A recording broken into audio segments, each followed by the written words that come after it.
سراجا منيرا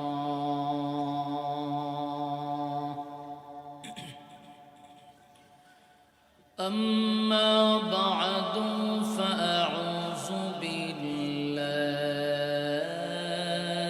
من الشيطان الرجيم بسم الله الرحمن الرحيم استغفر لهم أو لا تستغفر لهم إن تستغفر لهم 70 مرة فلن يغفر الله لهم ذلك بأنهم كفروا بالله ورسوله والله لا يهدي القوم الفاسقين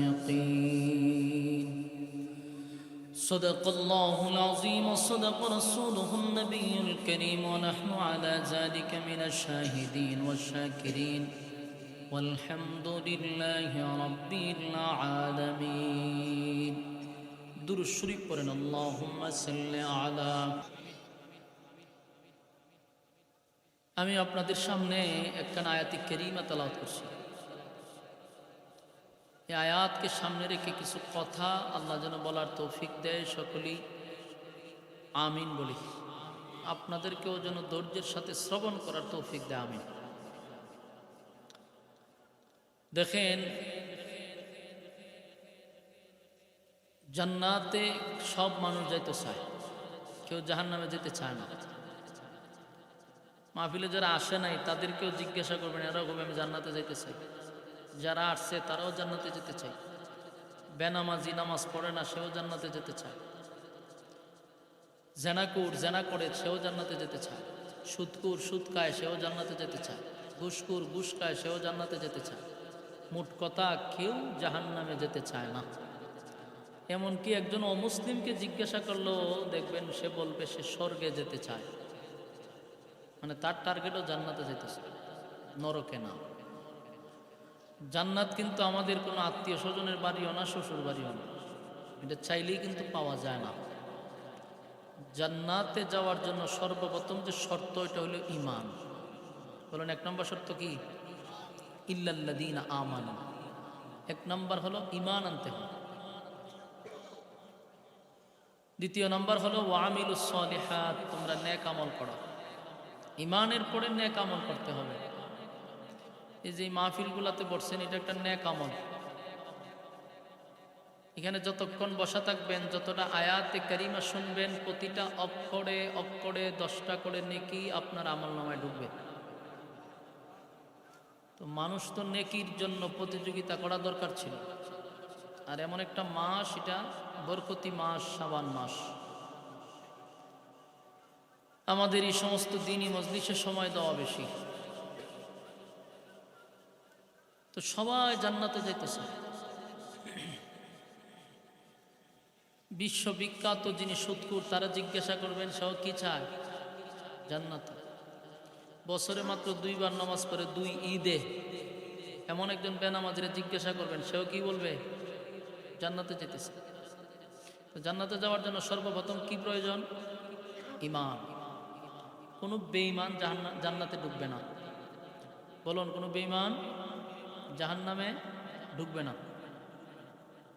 জান্নাতে ঢোকার জন্য সর্বপ্রথম শর্ত হলো ঈমান থাকতে হবে। আল্লাহ বলেন, ইল্লাল্লাযীনা আমানু, তোমরা ঈমান আনো, আমি আল্লাহর উপর। তো আপনারা যারা বসছেন, যাদের কান পর্যন্ত আওয়াজ যাইতেছে, সবাই কি ঈমানদার না বেঈমান? ঈমানদার। এখানে যারা বসছেন, আপনাদের ঈমান আছে না নাই? সবাই তো ঈমানের দাবি নিয়ে বসছেন। তো ঈমানের দাবি নিয়ে বসার পরেও আল্লাহ কিন্তু কোরআনে প্রায় জায়গাতেই ঈমানদারের ব্যাপারে ওয়াজ করছে বেশি। কোনো বেঈমানকে ঈমান আনার কথা আল্লাহ বলে না। আল্লাহ বলেন, ইয়া আইয়ুহাল্লাযীনা আমানুত্তাকুল্লাহা হাক্কা তুকাতিহ, হে ঈমানদারেরা, আমি আল্লাহকে ভয় করো। ভয় করার মতো। এখানে কোনো বেঈমানরে বলে না, ইমানদাররে বলছে। ইয়া আইয়ুহাল্লাযীনা আমানু কু আনফুসাকুম ওয়া আহলিকুম নারা, হে ইমানদাররা তোমরা জাহান্নামের আগুন থেকে বাঁচো, পরিবারেরও বাঁচাও। এখানে কি বেঈমানরে বলছে না ইমানদাররে বলছে? আপনারা একটু আওয়াজও দেন, এমনি তো আমারই আওয়াজ বাড়িতেছে। আবার যদি আপনারা গুরুস্থানের মতো মুর্দার মতো শুয়াতে আনতে লাভ কি? আওয়াজ দিয়ে আওয়াজ দিয়ে। কিছু লোক আস্তে আস্তে ঢুকতেছে, আর কিছু লোক খারিয়া যাচাই বাছাই করতেছে, ওখানে খারিয়া দেহে বক্তারে সিদ্ধান্ত নিতে পারতেছে না, কি তা করবো আমার। আচ্ছা, এরা সিদ্ধান্ত নিতে নিতে আমার ওয়াজও শেষ হয়ে যাবে। আপনারা খালি একটু হ্যাঁ না ঠিক বেঠিকটা একটু বইলেন। বলুন, কোরআনে আল্লাহ কোনো বেঈমানরে ইমানের দাওয়াত দিছে না ইমানদাররে ইমানের কথা বলে? ইমানদাররেই ইমানের দাওয়াত দেয়, ইমানদারকেই জাহান্নাম থেকে বাঁচার কথা বলে। ঘটনাটা কি? কারণ আমাদের কাছে কিন্তু ইমান মাফার থার্মোমিটার নাই, যার জন্য কোনো বেশদারি লেবাসদারি ইমানদাররেও বেঈমান কইতে পারবেন না। একজন বেনামাজিকে আপনি বেঈমান কইতে পারবেন না। সুদকুরও আমরা ডাইরেক্ট বেঈমান কইতে পারি না, ঘুষখোরও বেঈমান কইতে পারি না। কেন? থার্মোমিটার নেই। কিন্তু আল্লাহর কাছে থার্মোমিটার আসেনি। এই জন্য আল্লাহর থার্মোমিটার দিয়া দেহে আমাদের ইমানের কৌটা জিরো। এই জন্য আল্লাহ বারবার কোরআনের বিভিন্ন জায়গায় শুধু ইমানদাররে ওয়াজ করছে, হে ইমানদারেরা ইমান আনো, হে ইমানদারেরা জাহান্নাম থেকে বাঁচো, হে ইমানদাররা আমাকে ভয় করো, হে ইমানদারেরা ইসলামের ভিতরে প্রবেশ করো। সব জায়গায় ইমানদাররা দাওয়াত দিল কেন? কারণ ইমানের দাবি যারা আমরা করছি, আমরার কাছে যদি মাফার থার্মোমিটার থাকতো, তাহলে প্রায় জনের ইমানি কৌটা জিরোতে আইসা বসে রয়েছে, যেটা আমরা টেরো পাইতেছি। বেশ ধরছি ইমানদারের, কিন্তু ইমানের কৌটা জিরো। কিন্তু এটা তো আমাদের কাছে নাই, আছে কার কাছে? একটা আওয়াজ দেন, কার কাছে আছে? আল্লাহর কাছে। এই জন্য আল্লাহ দেখে আমরা ধরছি বেশ, আমরা কিন্তু দরবেশ না, আমরা ধরছি বেশ। বোঝা যায় আমরা পাক্কা ইমানদার, কিন্তু ভিতরে ইমান জিরো। আল্লাহ রাসূল বলেন, জামানা আসবে ঘর থেকে মানুষ ইমান নিয়ে বাহির হবে, সকালবেলা ঘরে ঢুকবে বেঈমান হইয়া। এটা 2024 সাল। এই জন্য কোরআনের প্রায় জায়গা ইমানদাররে ওয়াজ করার উদ্দেশ্য হইল ইমানের সাইনবোর্ড লাগায় চলতেছি, কিন্তু ভিতরে ইমান নেই। সতর্ক করতেছে আল্লাহ বারবার, ইমানান ইমানান ইমানান। শুধু বেশ দেখলেই ইমানদার হওয়া যায়। মক্কায় গিয়া নাম পালাইছে হাজি, দেশ আয়সা এর মতো হাজি কেউ নেই, কিন্তু বেশটা মারাত্মক। লম্বা দাড়ি, লম্বা পাঞ্জাবি, পাগড়ি সব ঠিকঠাক আছে, কিন্তু ভিতরে হুদ্দা শয়তানি আছে না নাই? আমরা যেন মুনাফিকের কোনো খাসলত না রাখি ভিতরে। মুনাফিকের স্বভাব আমাদের কাছ থেকে দূর করতে হবে। কারণ এগুলো তো এক ধরনের মুনাফিকি। আমার ভিতরে ইমান নাই, আমি নামাজ নাই, রোজা নাই, হজ নাই, জাকাত নাই, পর্দা নাই, হালাল নাই, হারাম নাই, যেমনে মনে চাই এমনি চলতেছি, কিন্তু দাবি করতেছি ইমানদার। বলুন, দাবির বেলায় কি? অথচ এক ওয়াক্ত নামাজ না, পর্দাও মানে না, ঘুষও খাইতেছে, সুদও খাইতেছে, জেনা করতেছে, কিন্তু দাবির বেলায় হ্যাঁ ইমানদার। এটা হলো এক নম্বরে মুনাফিকি। মুনাফিকি দূর করতে হবে। আর এই সমস্ত মুনাফিকের ব্যাপারে আল্লাহ আয়াতে কারীমা নাজিল করছে। আমার তেলাওয়াত কি তো আয়াত আল্লাহ বলেন যে রাসূল, আপনি মুনাফিকের জন্য যদি 70 বারও দোয়া করেন, আমি দোয়া কবুল করব না। কথাটা কি বুঝতেছেন? যেই রাসূল হাত তুললে দোয়া কবুল, সেই রাসূলকে আল্লাহ বলতেছে আপনি একবার না, আপনি যদি 70 বারও দোয়া করেন, আমি দোয়া কবুল করব না। বিষয়টা কত সাংঘাতিক! আপনার কাছে বিষয়টা কি স্বাভাবিক মনে হয়েছে? সাধারণ কথা না, কিন্তু যেখানে নবী হাত তুললে দোয়া কবুল, সেখানে আল্লাহ ভাই আপনি একবার কেন, আপনি যদি 70 বারও দোয়া করেন, আমি আপনার দোয়া কবুল করতাম না। তাহলে বোঝা গেল মুনাফিক ইহুদির চেয়ে আরো খারাপ। বলেন, ইহুদি খ্রিস্টানরা আমার এত ক্ষতি করে নাই, যেই ক্ষতিটা করছে মুনাফিকরা। এই জন্য জাহান্নামের সবচেয়ে নিকৃষ্ট জায়গায় মুনাফিক থাকবে। মুনাফিক কারা? মুনাফিকে চিনা যায়, মুনাফিকরে চিনা, একটা বেঈমানরে চিনা যায়। এই জন্য কোরআনে দেখেন আল্লাহ কিন্তু বেঈমানরে দাওয়াত দিছে না ইমানে, কারণ এত সিল মারা বেঈমান। কিন্তু তুই তো ইমানদারের বেশ নিয়া ইমানের ভিতরে ঢুকে আসিস, মুসলমানের ভিতরে, এগুলোর ছাঁটাই করা দরকার। মুনাফিক সবচেয়ে নিকৃষ্ট, আর মুনাফিককে ধরা যায় না, মুনাফিকের লেবাস বড় মারাত্মক। আল্লাহ রাসূল সাল্লাল্লাহু আলাইহি সাল্লামের কাছে একবার একটা লিস্টি আসছে, মুনাফিকের লিস্টি। তো মুনাফিকের লিস্টির মধ্যে সর্বপ্রথম হেডলাইনে যার নামটা লেখা ছিল, এই নাম দিকে রাসূল আশ্চর্য, কারণ এই লোকটা রাসূলের পিছনে নামাজ পড়ে। আপনার এলাকাতে নাউজুবিল্লাহ আসেনি? এটা কোন সময় পড়ে? মারা গেলে কেউ প্রতিবত। আপনি একটু চিন্তা করেন, রাসূলের পিছনে নামাজ পড়ে, কিন্তু এই লোকটা মুনাফিকের সর্দার হয়ে বসে রয়েছে। ধরবেন কেমনে? কারণ কোনো অংশই তো সে কম না, ফাগরি আছে, মাথা জুব্বা আছে, দাড়ি আছে, রাসূলের মিসওয়াক পকেটে হেরো মিসওয়াক আছে, তো দেখতে বুজুর্গ, কিন্তু মুনাফিকের সর্দার হয়ে বসে রয়েছে, অথচ নামাজ পড়ে রাসূলের পিছনে। আছে না নাই? এই জন্য বলছি মুনাফিকের চিনা বড় কঠিন। মুনাফিকের মুখে আল্লাহ মধু দিছে বেশি, এরা মুখটা মাঝে মধু বেশি, এরা রস লাগায় লাগায় কথা বলবে, এরা চিনতে পারবে না। এরা সামনের দিকে একরকম সুরত, পিছনে সুরত আরেক রকম। আপনার সামনে একরকম, পিছনে আরেক রকম। রাসূলের সাথে তার এত সম্পর্ক, কিন্তু ইসলামের 12টা সে বাজাইতেছে লেবাস দিয়ে। সে ইসলামের ক্ষতি করতেছে, ইসলামের ফাটল ধরানোর জন্য সে গ্রুপিং করে। এক নম্বরে তার নাম আল্লাহর রাসূল। এই কথাটা কাউকে বুঝতে দেয় না। রাসূল আগের থেকে টার্গেট আসিল, সন্দেহ তারে করত, সে যে মুনাফিক এটা রাসূল আগেই বুঝতে পারছে। কিন্তু লিস্টটি আসার পরে একদম কনফার্ম হয়ে গেছে যে সে শুধু মুনাফিক না, সে মুনাফিকের লিডার। রাসূল আগে সন্দেহ করছে, কিন্তু আল্লাহ লিস্টটি পাঠানোর পরে রাসূল বুঝতে পারছে যে আমি তো মুনাফিক মনে করছি, এদিন লিডার হয়ে বলেছে। তো এই বিষয়টা রাসূল কোনো সাহাবীকে বুঝতে দেয় না। সাহাবীরাও জানে হ্যাঁ যে এই কামিল, কিন্তু ডাইরেক্টলি বলা যাইতেছে না, কারণ লেবাস, সুরত, কাজ কর্ম তো খুব সুন্দর। তো একদিন মুনাফিকের ছেলে আসছে রাসূলের কাছে, তার নাম হলো আব্দুল্লাহ, মুনাফিকের ছেলে। সে আবার কিন্তু রাসূলের একজন সাহাবী এবং রাসূলকে কলিজার থেকে সে মহব্বত করে, খুব ভালোবাসে। রাসূলের কাছে এসে কয়, হুজুর আমার আব্বা মারা গেছে। তার মানে মুনাফিক মারা গেছে, মুনাফিকের লিডার আব্দুল্লাহ ইবনে উবা ইবনে সুলুল মারা গেছে। যেই মারা গেছে রাসূলের কাছে আসছে, আল্লাহ রাসূল জিজ্ঞেস তখন আমি কি করব? হুজুর আমি জানি আমার আব্বা যে মুনাফিকের সর্দার আছে, আমি জানি আমার বাবা ইসলামের অনেক ক্ষতি করছে, আপনারে অনেক কষ্ট দিছে আমার বাবা, কিন্তু আমার তো বাপ, আমার তো কষ্ট লাগে, আমার কষ্ট লাগে। রাসূলকে এখন আমি কি করব? আপনি যদি আমার বাবার জানাজাটা পড়ায়া দেন, তাহলে আমার দিলে সাক্ষী দেয় আমার আব্বার গুনাহ আল্লাহ মাফ করে দিবে।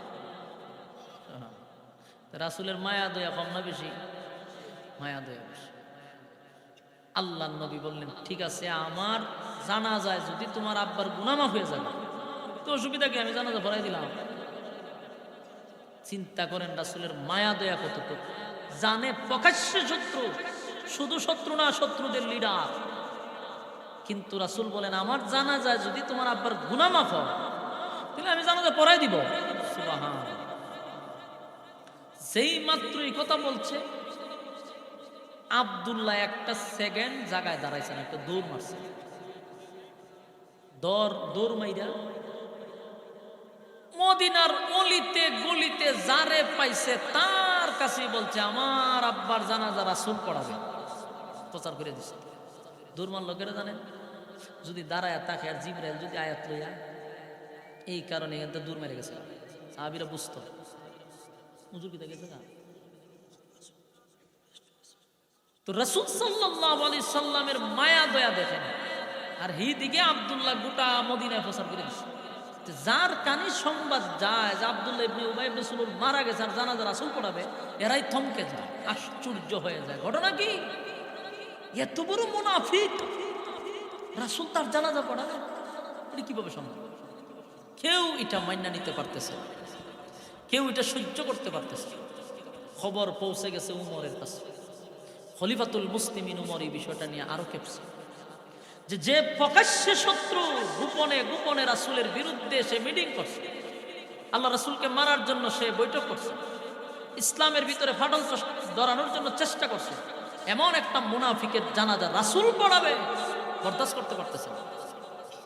মদিনার অলিতে গলিতে খবর পৌঁছে গেছে। আর এই খবর হচ্ছে আবার মুনাফিকদের কানে। প্রায় 1000 মুনাফিক এটা অবগত হয়েছে। আর 1000 মুনাফিকের লিডার ছিল যে মারা গেছে সে। এরা কয় আমরা লিডারের জানাজা পড়াইবো, এটা তো দেখার দরকার। এরা কিন্তু জানাজা পড়ার জন্য যায় না, দেখার জন্য গেছে। সবাই জানাজার মাঠে উপস্থিত। এখন কেউ সাহস পায় না রাসূলকে ডাইরেক্ট বলবে যে হুজুর এর জানাজাটা পড়াইয়েন না। কে বলবে? সাহস নেই। কিন্তু উমরের সাহস বেশি। কিন্তু উমর কাছে গিয়ে ডাইরেক্ট যে রাসূলকে বলবে যে জানাজা পড়াইয়েন না, এটা তো আদেশ হয়ে যাবে। উমর আদেশ করতে রাজি না। উমর করবে কি?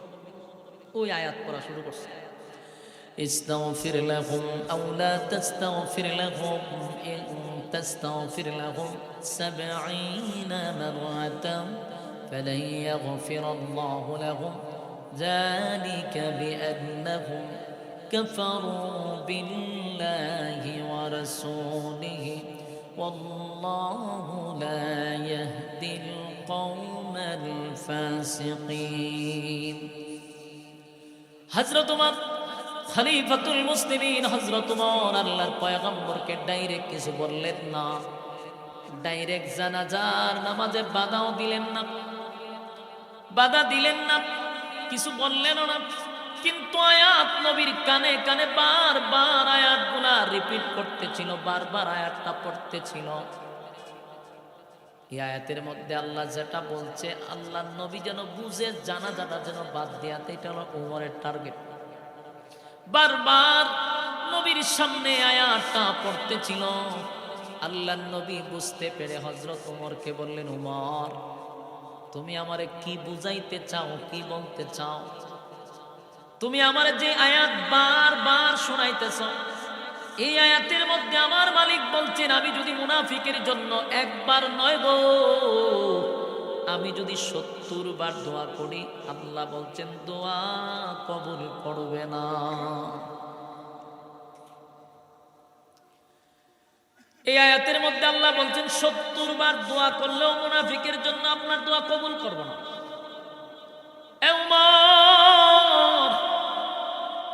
এই আয়াতের কোথাও তো একবারও লেখা নাই যে আমি জানাজার নামাজ পড়াবো না। এই আয়াতে আছে দোয়া কইরেন না, 70 বার দোয়া করলেও কবুল করব না, কিন্তু জানাজা পড়াইব না এই কথা তো আমার মালিক বলে নাই। হযরত ওমর চিন্তায় পড়ে গেল, দুয়ার কথা নিষেধ করছে, নামাজের কথা তো আল্লাহ নিষেধ করে নাই। বারবার আসমানের দিকে উমর তাকায় আর মনে মনে ভাবে, আল্লাহ আয়াত নাজিল করে নামাজটা বন্ধ করে দেন, নামাজটা বন্ধ করে দেন। এই খলিফাতুল মুসলিমিন উমর কোনোভাবেই মেনে নিতে পারল না, টাটকা একটা মুনাফিকের জানাজা নবী পড়াবে, কোনোভাবেই নবী মেনে নিতে পারতেছে না হযরত ওমর। কিন্তু নবীর ডাইরেক্ট জানাজার নামাজ থেকে বাধাটুকু দিতে পারল না। কিন্তু বারবার আয়াতটা রিপিট করতেছিল, একই আয়াত বারবার পড়তেছিল, একই আয়াত বারবার পড়ে রে। কিন্তু নবী বারবার ওমরকে বলে, ওমর জানাজার নামাজ পড়াইব না এমন কোন আয়াত তো আল্লাহ নাজিল করে নাই, তাই আমি জানাজা পড়াবো। চতুর্দিক দিয়া সাহাবায়ে কেরামদের আনাগোনা শুরু হয়ে গেছে। 1000 মুনাফিক উপস্থিত, জানাজা পড়বার জন্য না দেখার জন্য? দেখার জন্য আসছে। আল্লাহর পয়গম্বর জানাজা পড়াবে, 1000 মুনাফিকরা সেখানে উপস্থিত হয়ে গেল। কেমনে রে? আমাদের লিডারের জানাজা মুহাম্মদ পড়ায়। যেই লিডারের নেতৃত্বে আমরা আব্দুল্লাহর পুত্র মুহাম্মদকে মারার জন্য চেষ্টা করলাম, যেই লিডারের নেতৃত্বে ইসলামটাকে ধ্বংস করার জন্য চেষ্টা করলাম, সেই লিডারের জানাজা আব্দুল্লাহর পুত্র মুহাম্মদ পড়াবে। এই দৃশ্যটা দেখার জন্য আসছে। কিন্তু চতুর্দিক দিয়ে সাহাবায়ে কেরামদের আনা গনা শুরু হয়ে গেল। আব্দুল্লাহ ইবনে উবাই ইবনে সুলুলের জানাজা নবী কেমনে পড়াবে? সাহাবায়ে কেরামদের কান্না, সাহস করে কেউ নবীর কাছে গিয়া বলতে পারে না, বাধাও দিতে পারে না। হযরত ওমর ডাইরেক্ট না বললেও ইনডাইরেক্ট আয়াতটা বারবার রিপিট করতেছিল। সেখানেও নবী বলে দিছে, ওমর রে, এই আয়াতের মধ্যে আল্লাহ বলছে 70 বার আমি দোয়া করলে আমার দোয়া কবুল হবে না। আমার মনটা এত নরম, আমার ভিতর আল্লাহ এত মায়া দিছে, আমার রাহমাতাল লিল আলামিন হিসাবে আল্লাহ পাঠাইছে। আমার মনটা চায়, আল্লাহ 70 বার নিষেধ করছে, আমি 70 বারের উপরে দোয়া করলে যদি আমার আল্লাহ মাফ করে দেয়, আমি 70 বারের উপরে দোয়া করব, তারপরও যেন আমার মালিক আমার উম্মত মাফ করে দেয়। আশিকে রাসূল, আমার নবীর কত মায়া দেখছো নি? নবীর কত মায়া, নবীর কত মায়া। একটা প্রকাশ্যে মুনাফিক সারাটা জীবন নবীর বিরোধিতা করল, নবীরে মারার জন্য চেষ্টা করল, ইসলামের ভিতরে ফাটল ধরানোর জন্য চেষ্টা করল। সেই মুনাফিকের জানাজা পড়ানোর জন্য নবী প্রস্তুত। ওমর বারবার আয়াত করে, নবী কয় 70 বার আল্লাহ নিষেধ করছে, আমি এর বেশি যদি দোয়া করলে মাফ করে দেয়। হঠাৎ করে পয়গম্বর আব্দুল্লাহ ইবনে উবাই ইবনে সুলুলের সামনে গিয়া দাঁড়ায়া গেল, লাশের সামনে দাঁড়াইয়া নবী মুখের থেকে একটু থুতু নিয়ে আব্দুল্লাহ ইবনে উবাই ইবনে সুলুলের মুখে লাগায়া দিছে। আপনার এলাকাত কি সুবহানাল্লাহ আছে? কিতা শিখছেন আর কিতা শিখবেন? ওয়াজ মাহফিলের যে কোয়ালিটি, সুবহানাল্লাহ করতে গাইতো। কথা কি বুঝতেছেন? নবীর তুতু কি সাধারণ কথা? এইটাও বুঝেন না। কই ওয়াজ করতেছে আল্লাহ, আমার কই আনলেন, আপনারা কই বয়াইলেন? সুবহানাল্লাহটা বলতে আপনারা মুখ থেকে বাইর হন, কোন সময় কখন লাগবে ওইটাও জানেন না। তা আপনারা জন্য ওয়াজ করে কিতা করেন? কোনোরকম খালি টাইমটা শেষ হতো, আমি এত উঠতাম, আমারও বিরক্ত লাগতেছে। যেই জাতি গুরুস্থানের সামনে ওয়াজ করলো, মুখ দ্বারা কিছু হইলে জবাব দিল খবর থেকে না, আপনারও আওয়াজ নাই। আর কিছু দেখেন না, কারো কাছে ফ্যান্ডেলের বাইরে ওই এখনো ঢুকতেছে না, বক্তারা টেস্টই করতেছে ওইখানে কার বসে। এরা ঢুকবো কি ঢুকবো না চিন্তা তো এখনো আছে। আমি নতুন আইছি, ঠিক না? আমার দেখতেছে এরা দূর থেকে। হ্যাঁ, আওয়াজ দিন না করে আপনারা। আপনারা তো 10-15 জন এখানে আসোই, সে তো মাঝে বুঝতো। যেই নীরবতা পালন করতেছে মাঝে বুঝবো নি, এখানে একটা মাহফিল হইতেছে, আর একখানে আমাদের কি বিরক্ত করতেছে বুঝুননি। হ্যাঁ, আমাদের এক মাইক লাগাই দিছে। হ্যাঁ, আরে ক্রস করার দরকার আছে না? আমরা কেমনে করবে? হেরা জিন্দা গিয়া দেখেন, আপনারা মুর্দা। এই কাছাকাছি এক মাইক ধরাই দিছে। নবীর তুতুর দাম আসেনি, এটা বুঝেননি আপনারা? এই মাথা আসেনি, থাকলে একটু হা না কই, মাথা থাকবো হইতে গিয়া। আবার মাশাল্লাহর জিকির লাগাই দিতাম, দেখতেন বেড়া বেড়ি সবাই পড়তো। গানের পাগল আপনারা। আল্লাহ নবীর তুতুর এত দাম, কিন্তু সেই থুতু লাগায় দিছে টাটকা মুনাফিকের মুখে। এটা তো আশ্চর্য হওয়ার কথা। সমস্ত সাহাবীরা অবাক হয়ে গেছে, ঘটনা কি? নবী যাই না শুই না একটা মুনাফিকের মুখে থুতু কেন লাগাইল? আল্লাহ নবী বলেন, আব্দুল্লাহ শুন, আমি নবীর তুতুটা তোর আব্বার মুখে লাগায়া দিছি রে, তোর আব্বার মুখে তুতু লাগায়া দিছি, যেন আমার মালিক তোর আব্বারে মাফ কইরা দেয়। নবীর কত মায়া, এখনো আল্লাহর কাছে নবী দোয়া করে যেন এই মুনাফিকের গুনাহ যেন আল্লাহ মাফ করে দেয়। অথচ আমাদের সমাজের চরিত্র হলো কারো সাথে দুশ্মনী থাকলে মইরা গেলে জানাজা তো যায় না, আছে না? জানাজা তো যাইতে চায়। মানুষটা মারা গেছে, তার সাথে তোমার দুশ্মনী থাকতেই পারে, কিন্তু এর জানাজাটা তো বোঝাইতে চায় না। কত বড় নিকৃষ্ট হইলে এই মন মানসিকতা থাকতে পারে? আমার নবীর আদর্শ প্রকাশ্যে দুশ্মন, সারা জীবন নবীর বিরোধিতা করছে, তার জানাজা যায় নাই, তারে মুখ তুতু লাগাই আল্লাহ যেন মাফ করে। আল্লাহর নবী আব্দুল্লাহ ইবনে উবাই ইবনে সুলুলের মতো মুনাফিকের মুখে তুতু লাগাইয়া আব্দুল্লাহরে বলে, আব্দুল্লাহ তোর আব্বারে যেন আল্লাহ মাফ করে দেয়, আমি নবীর মুখের লালা তোর আব্বার মুখে লাগাইয়া দিছি। এই দৃশ্য দেখে সাহাবায়ে কেরাম অবাক যেমন হইছে, এর থেকে বেশি অবাক হইছে 1000 মুনাফিক, কিন্তু আড়াল থেকে জানাজা দেখতে ছিল। এরা জানাজা পড়তে আসে নাই, দেখার জন্য আসছে। এরাও আশ্চর্য হয়ে গেল, ঘটনা বুঝলাম না। কিছুক্ষণ পরে সবাই খুশি হইল, হযরত উমর কিন্তু খুশি না। উমরের মেজাজ বড় বড়। উমরের সিদ্ধান্ত হলো এর মতো একটা মুনাফিকের জানাজা নবী পড়ার দরকার নাই। সারাটা জীবন আমার নবীর বিরোধিতা করছে, ইসলামের বিরোধিতা করছে। উমর খালি আসমানের দিকে তাকায় আর বলে, আল্লাহ জানাজাটা বন্ধ করে দেন, জানাজা বন্ধ করে দেন। কিন্তু নবী আরো আশ্চর্য করে দিল, আরো আশ্চর্য করে দিল। নবী কাছে গিয়া নবীর জুব্বাটা কইলা বলাইছে। জুব্বাটা কইলা আব্দুল্লাহ ইবনে উবাই ইবনে সুলুল টাটকা মুনাফিকের শরীরে কাপন স্বরূপ পড়ায়া দিছে। একটা জবান বন্ধ রাখবেন না, বলুন আল্লাহু আকবার। আর জোরে বলুন আল্লাহু আকবার। এই ইমানের আওয়াজ দিয়ে বলুন আল্লাহু আকবার। নবীর কত মায়া, নবীর কত মায়া। আব্দুল্লাহ ইবনে উবাই ইবনে সুলুল কত বড় মুনাফিক, কত বড় মুনাফিক। তার শরীরে নবীর জুব্বা দিয়া কাফন স্বরূপ পড়ায়া দিছে রে।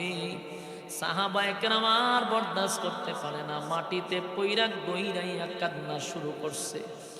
সাহাবীরা বলে, সাহাবী হইয়া নবীর জুব্বা পাইলাম না গো, সাহাবী হইয়াও নবীর জুব্বাটা পাইলাম না। একটা টাটকা মুনাফিক নবীর জুব্বা পাইল। সাহাবায়ে কেরাম কান্না শুরু করছে। হযরত ওমর বারবার তাকায় আর চিন্তা করে, এত বড় মুনাফিকের শরীরে আমার নবীর জুব্বা লাগায়া দিছে। হায় রে, এই দৃশ্য দেখে 1000 মুনাফিক তারা আসছিল জানাজা দেখার জন্য। তারাও আশ্চর্য হয়ে গেল, তারাও আশ্চর্য হয়ে গেল।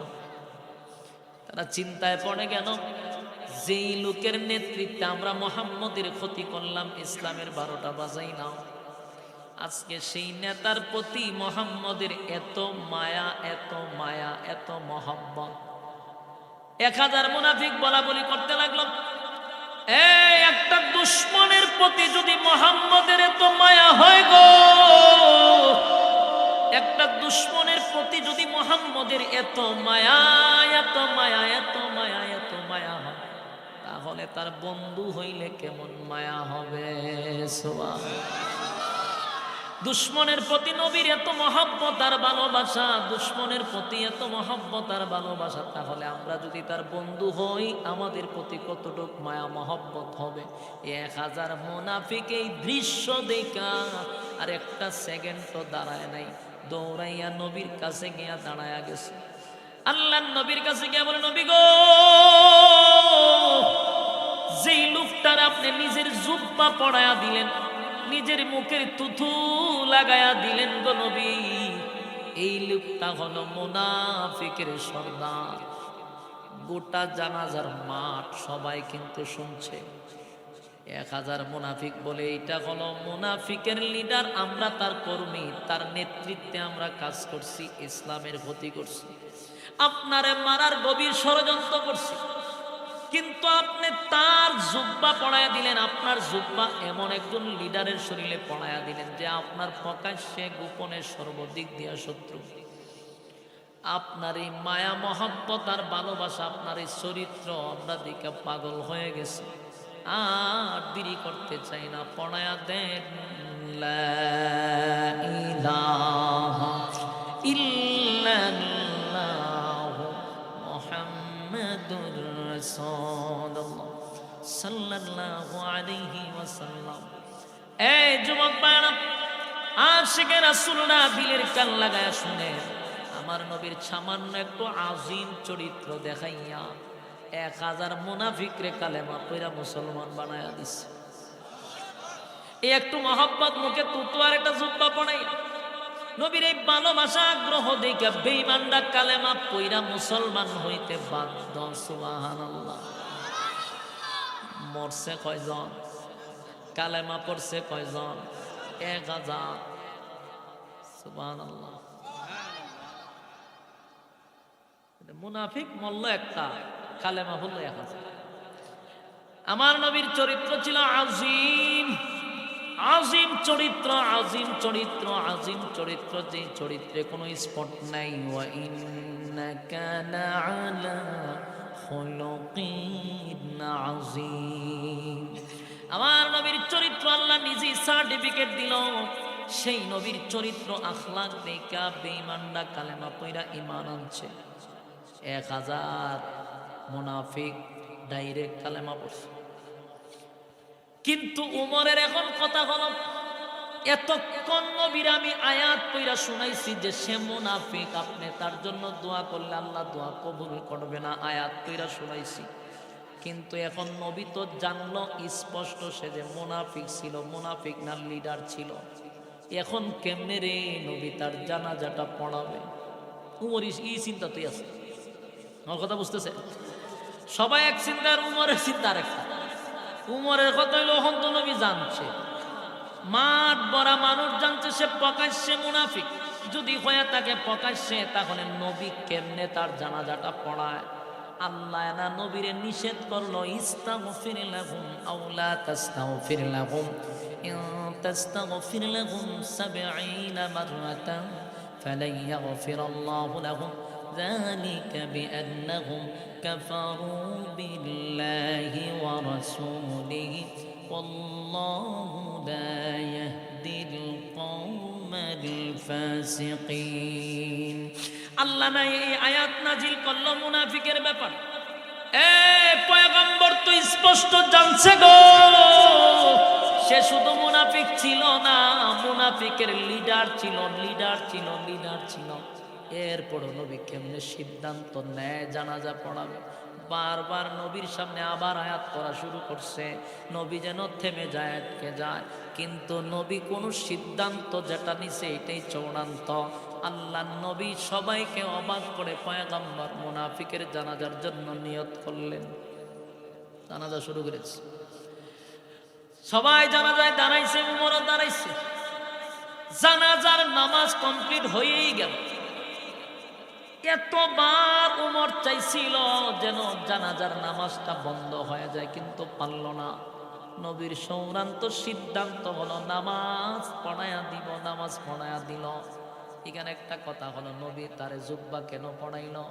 নবী জুব্বা পরানোর কারণ ছিল যুদ্ধের ময়দানে আল্লাহর নবী বলেন, এ আব্দুল্লাহ শুন, তোর আব্বারে কেন আমি আমার জুব্বা খুইলা দিলাম? যুদ্ধের ময়দানে যখন সাহাবায়ে কেরাম শাহাদাত বরণ করলো, এর মধ্যে আমার চাচাও শাহাদাত বরণ করলো। সাহাবীদেরকে কাপড় পরাবো, কাপড় নাই। সাহাবীদের জুব্বা কুলে কুলে সাহাবীদেরকে জুব্বা পরায়া কাপড় স্বরূপ দাফন করছে। এর মধ্যে আমার চাচা ছিল, তার শরীর ছিল মোটা, স্বাস্থ্যবান, লম্বা, যার তার জুব্বা তো আমার চাচার শরীরে লাগে না। আব্দুল্লাহ রে, তোর আব্বাও ছিল লম্বা, মোটা, স্বাস্থ্যবান। সেদিন তোর বাবার জামাটা খুলে আমার চাচারে কাপন স্বরূপ পরায়া দিছিল।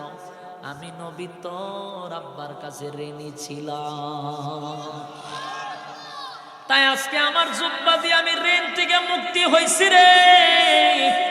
এই জন্য আমি জুব্বা দিছি, এই জন্য জুব্বা দিছি। সাহাবায়ে কেরাম যে কষ্ট পাইছিল কিছু হালকা হয়েছে, যে নবী তো ঋণী ছিল, ঋণ থেকে নবী মুক্ত হয়েছে। এখন তাকায়া দেখেন জানাজা তো কমপ্লিট হয়ে গেল। লাশ লইয়া যখন কবরে যায়, হযরত উমর কিন্তু সবার থেকে একটু আলাদা, নবীর দিকে নজর রাখতেছিল। তাকায়া দেখে আল্লাহর পয়গম্বর হেঁটে হেঁটে গুরুস্থানে যায় কবরের পাশে। উমরের মেজাজ আরো গরম হয়েছে, নবী জানাজা পড়াইছে তো পড়াইছে, এখন কবরে গিয়া বুঝি দোয়াও করব, এটা উমর মাইনা নিতে পারতেছে না। উমর নবীর পিছনে তাকায় সর্বনাশ, জানাজা নবী পড়াইছে কিন্তু এখন দোয়া করতে যায় কেন? বারবার আসমানের দিকে তাকায়, আল্লাহ নবী তো জানাজা পড়াই দিল, আপনারা নিষেধ করলেন দোয়া করার জন্য, কিন্তু নবীজি যায় দোয়া করত, ঘটনা কি? আল্লাহর পয়গম্বর গেলেন জানাজা পড়াইয়া কবরে গেলেন। দাফনের পরে নবী দুইটা হাত উত্তোলন করে দোয়া করবে, হাতটা তুলছে, এমনি জিবরাইল হাজির। আপনার এলাকা সুবহানাল্লাহ জানি, হাত তুলতে দেরি, জিবরাইল হাজির হইতে দেরি নাই। জিবরাইল বলে নবী গো দোয়া করবেন পড়ে, এখন দোয়া করেন না, হাতলামা। নবী হাতলামাইতে আগে কথা শুনে, আপনি দোয়া করবেন না, আপনার উমরের সিদ্ধান্ত চূড়ান্ত সিদ্ধান্ত। আসেনি সুবহানাল্লাহ, আল্লাহ উমরের সিদ্ধান্তটা পছন্দ করছে। উমরের মর্জি মিজাজ মতো আমার আল্লাহ আয়াত নাজিল করছে, সুবহানাল্লাহ। এজন্য উমরকে বলা হয় মেজাজে ওহী। উমরের মর্জি মিজাজ মতো আল্লাহ কোরআনে বহু জায়গায় আয়াত নাজিল করছে, সুবহানাল্লাহ। সাধারণ কোনো ব্যক্তি না হযরত উমর, উমরের মেজাজে যেটা কয় আল্লাহ এই আয়াত নাজিল করে দেন। সাধারণ সাহাবী, মর্জি মেজাজ মতো আয়াত নাজিল হয়েছে। উমর যেটা চাইছিল মনে মনে আল্লাহ এই আয়াত নাজিল করছে, সুবহানাল্লাহ। ফেরেশতা জিবরাইল বলে নবী গো দোয়া করবেন না, দোয়া করবেন না, আপনার উমরের সিদ্ধান্ত আল্লাহর কাছে বড় পছন্দ, তাই উমরের মেজাজ মতো আল্লাহ আয়াত নাজিল করছে। আয়াতটা আগে শুনেন, ওয়ালা তুসাল্লি আলা আহাদিম মিনহুম মাতা আবাদান ওয়ালা তাকুম আলা কবরি। আল্লাহ কয় জানাজার নামাজ পড়ছেন ভালো কথা, কিন্তু এখন আয়াত শুনেন, ওয়ালা তুসাল্লি আলা আহাদিম মিনহুম মাতা আবাদান ওয়ালা তাকুম আলা কবরি। আল্লাহ হয় ভবিষ্যতে, আগামীতে, নেক্সট টাইম আর কোন মুনাফিকের জানাজা আপনি পড়বেন না। কথা কি বুঝতেছেন আমার? ওই যে নবী কইছিল যে আমার কাছে আয়াত না দিলি যে মুনাফিকের লেগে আমি যেন দোয়া না করি, কিন্তু জানাজার নামাজ পড়বো না এমন আয়াত তো না দিলিছিল, কইছিল না? তোমার তো চিন্তা করে আছে আল্লাহ আপনি আয়াত নাজিল করলেন মুনাজাতে, তো জানাজারটা করলেন না। ওই উমরের মর্জি মিজাজ মতো আয়াত নাজিল হইছে, ওয়ালা তুসাল্লি আলা আহাদিম মিনহুম মাতা আবাদান ওয়ালা তাকুম আলা কবরি, যে আপনি ভবিষ্যতে, আগামীতে, নেক্সট টাইমে কোন সময় মুনাফিকের জানাজা পড়বেন না। এরপর আল্লাহ বলেন ওয়ালা তুসাল্লি আলা আহাদিম মিনহুম মাতা আবাদান ওয়ালা তাকুম আলা কবরি। এরপর আল্লাহ কয় কোন মুনাফিকের কবরের সামনে দাঁড়ায় আর দোয়া করবেন না। বলুন উমরের মেজাজ মতো হয়েছে নি, এক কথা কই না দি উমরে চিন্তা করছে জানাজা পড়াইতে পড়েছে ভালো কথা, ওখান দিয়ে আবার কবরের সামনে যা গিয়ে দিন নবী দোয়া করতে চায়, ওই আল্লাহর দ্বারা আল্লাহ ডাক দেখ, আল্লাহ আপনি আটকান, তাড়াতাড়ি আটকান, আল্লাহ আটকাই দিছে। উমরের জবান সাধারণ, উমরের মেজাজ কি সাধারণ। এই জন্য নবী কইছিল আমার পরে যদি কেউ নবী হইতো তাহলে উমর আল্লাহ নবী বানাইতো, কারণ আমার পরে তো নবী আর আসবে না, যদি আসতো তাহলে উমর হইতো, সুবহানাল্লাহ। কারণ মেজাজ আল্লাহ এত পছন্দ করছে। আল্লাহর হাবিব যখন দোয়া করবে আয়াত নাজিল হইছে, ফেরেশতা জিবরাইল বলেন নবী গো আল্লাহ আয়াত নাজিল করে জানায়া দিছে আর কোন সময় আপনি জানাজা মুনাফিকের পড়াইতে পারবেন না, সম্পূর্ণ নিষেধ। মুনাফিকের কবরের সামনে দাঁড়ায়া দোয়া করাটাও নিষেধ। এখন এখানে একটা প্রশ্নটা আপনার মাথার প্রশ্ন, কিন্তু আমার মাথা টানছে, এটা আপনারা প্রশ্ন করার দরকার ছিল। এখানে একটা প্রশ্ন জাগে, প্রশ্নটা হলো আয়াত যেহেতু নাজিল হইছে, তাহলে আব্দুল্লাহ ইবনে উবাই ইবনে সুলুলের জানাজার নামাজের আগে না আয়াতটা নাজিল হইতে চলতো, এটা কোনো মাথায় কিন্তু এটা ধরে যে আয়াত নাজিল হইছে যে আপনি আর মুনাফিকের জানাজা পড়াবেন না, কবরের সামনে দোয়া করবেন না, তাহলে এই আয়াতটা জানাজার আগে কেন নাজিল হইল না? জানাজাও কমপ্লিট হইলো, আয়াত নাজিল হইলো, তাহলে ফাঁকাটা তো এক মুনাফিকের জানাজা হয়ে গেছে। আর এ সাধারণ মুনাফিক না, মুনাফিকের লিডারের জানাজা হয়েছে। কথা বল না দিক, তাহলে একটা প্রশ্ন জাগেনি, আয়াত নাজিল হইছে ভালো কথা, কিন্তু এটা যদি ফরে নাজিল হইতো, আরে আগে নাজিল হইতো, তে তুই মুনাফিকের জানাজা কে যা। কিন্তু জানাজাও কমপ্লিট, আয়াত নাজিল আর পড়বেন না, তাহলে ফাঁকাটা যে লিডার গেল। এইখানে একটা তাফসীর কারকরা এটার একটা ব্যাখ্যা তুলছে, যেটার কারণ আছে। কারণটা কি? মনোযোগ দিয়ে শুনে। ওই যে মুনাফিকের ছেলে নাম হলো আব্দুল্লাহ, এই আব্দুল্লাহ কিন্তু রাসূলের কাছে গেছে, গিয়া কি বলছে যে আমার আব্বা মারা গেছে।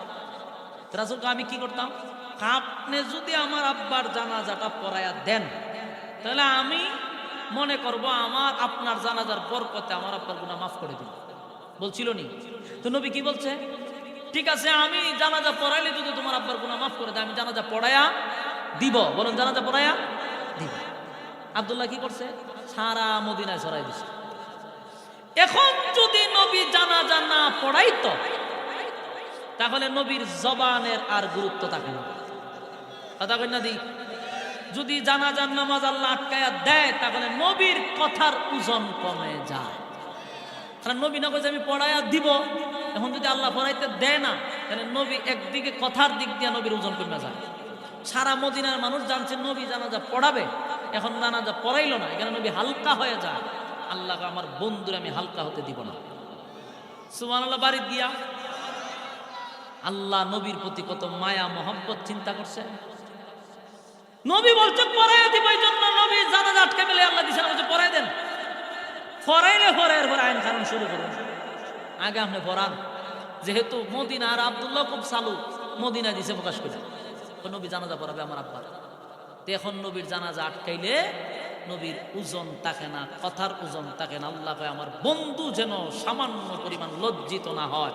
মুনাফিকের লিডার তো জানাজা পড়ায় দেন, অসুবিধা নাই, তবে আব্দুল্লাহ ইবনে উবাই ইবনে সুলুলকে আমি মাফ করব না।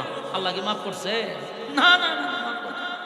নিকৃষ্টতম জায়গায় আব্দুল্লাহ ইবনে উবাই ইবনে সুলুলের জায়গা জাহান্নামে। মুনাফিক সবচেয়ে ভয়ঙ্কর, আর মুনাফিকগুলা ইসলামের ভিতরে আছে। কথা কই না দি? মুনাফিক কই থাকে?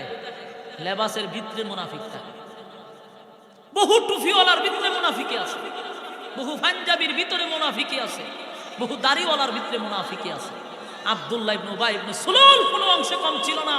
লম্বা পাঞ্জাবি, লম্বা জুব্বা, পাগড়ি, সব লেবাসে কোনো কমতি ছিল না, কিন্তু মুনাফিকের লিডার ছিল। আজও কিয়ামত পর্যন্ত যত মুনাফিক আছে সবগুলো ইসলামের ভিতরে থাকে। মুনাফিক যদি না থাকতো, বাংলাদেশের উলামায়ে কেরাম চার দেওয়ালের ভিতরে বন্দী এতদিন থাকতে পারতো না। কিছু লেবাসদারি মুনাফিকের কারণে উলামায়ে কেরাম চার দেওয়ালের ভিতরে বন্দী, আর এর জন্য দায়ী হলো লেবাসদারি মৌলবীদের কারণে। বাস্তব না বাস্তব? এরা মুনাফিক। এদের সামনের কথা আর পিছনের কথা আপনি কল্পনাও করতে পারবেন না। এরা সামনে দেখলে মনে হয় যে সর্বনাশ, খালি ফেরেশতা নামছে, কিন্তু এরার ভিতরে শয়তানে কিভাবে উল্টায় ফাল্টায় লড়ায় আপনি বুঝতে পারবেন। মুনাফিক মারাত্মক ভয়ঙ্কর। আল্লাহ মুনাফিকের কাছ থেকে হেফাজত করে থাকেন। যারা মুনাফিকি খাসলত আছে, আয়াতগুলি শুনছেন নি? ঘটনাটা বুঝতে পারছেন? আপনি খালি শেষে বাড়িতে এই জিনিসটা লইয়া যান যে নবীর মুখের তুতু লাগাইলো, নবীর জুব্বা পরাইলো, নবীর জানাজা পরাইলো, এরপরও সে জাহান্নামে গেল।